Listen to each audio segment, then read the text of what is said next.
guilt, we've listened to a lot of these stories by now on top of our own, but guilt is an inside job, and it is always going to be there.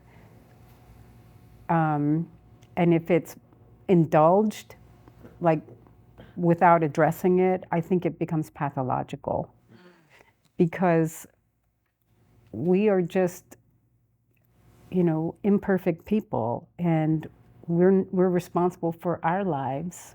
We're not responsible for like our adult children's lives. And I think I felt like my conscience was clear when I finally accepted we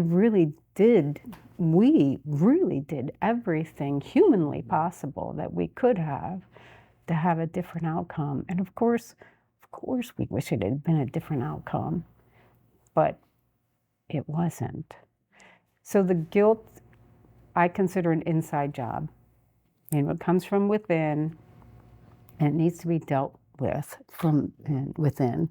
I agree. There's always the opportunity for guilt, especially with suicide, because you have the what ifs or the if onlys, or there's guilt about what you did do, guilt about what you didn't do, what you could have done. We could have gone faster. We could have recognized something sooner. We could have picked this school. We could have picked that school. We could have. Right. But we didn't. And for me, what's helped me is to think through those a little bit, not to get pathological about them, but then to think through them enough to think, for example, instead of going to Germany on a gap year, John could have gone right off to college.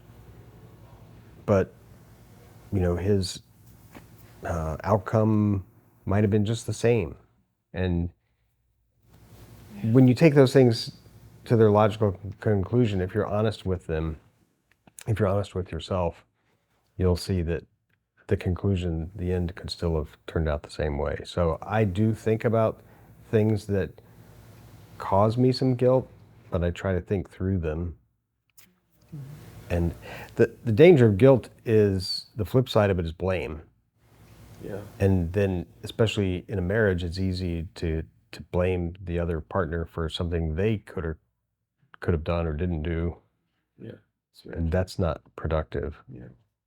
That is what I think we found was kind of beneficial. If I'm feeling a guilty day, Hal's likely not to be in a guilty day. So I might say, we could have done this sooner, and Hal would remind me, like he would have cooperated.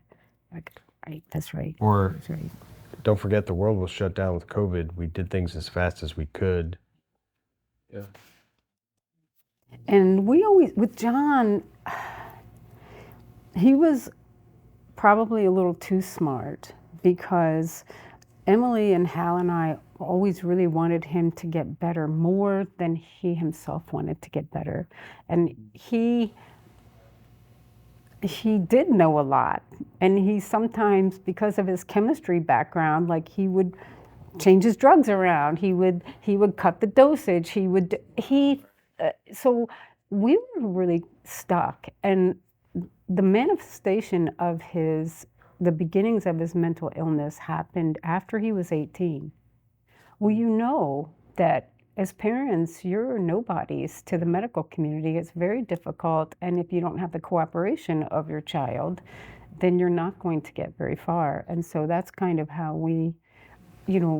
Hal reminds me, he was over 18. We couldn't force him to do these things. I mean, when I look back now, now that you're mentioning it, I'm pretty gratified we did what we could, that we were able to accomplish. There's, it's not just the parents who have this problem. Right. Our daughter has expressed to us that she had some guilt for how she interacted with John in the last few months of his life. Because of mental illness, it was very difficult to have a normal relationship with him. Right. And then at the time, she looked back and said, I should have called him more, Yeah. She had to work through that. But everybody did, because, it's universal, especially with the suicide. Anybody in your family, extended family, your neighbors, everyone's thinking, I was going to call them and I didn't. And so Hal addressed that. He got up and he spoke at John's service of the resurrection, and he addressed that. He said, what did you say exactly? It was I said, many of you have said to us, I should have done this or I should have done that. And several people in that week said things like that. And I said, I want to just tell you right now, not to burden yourself with that, and just to remember what you loved about John, and tell us stories about John,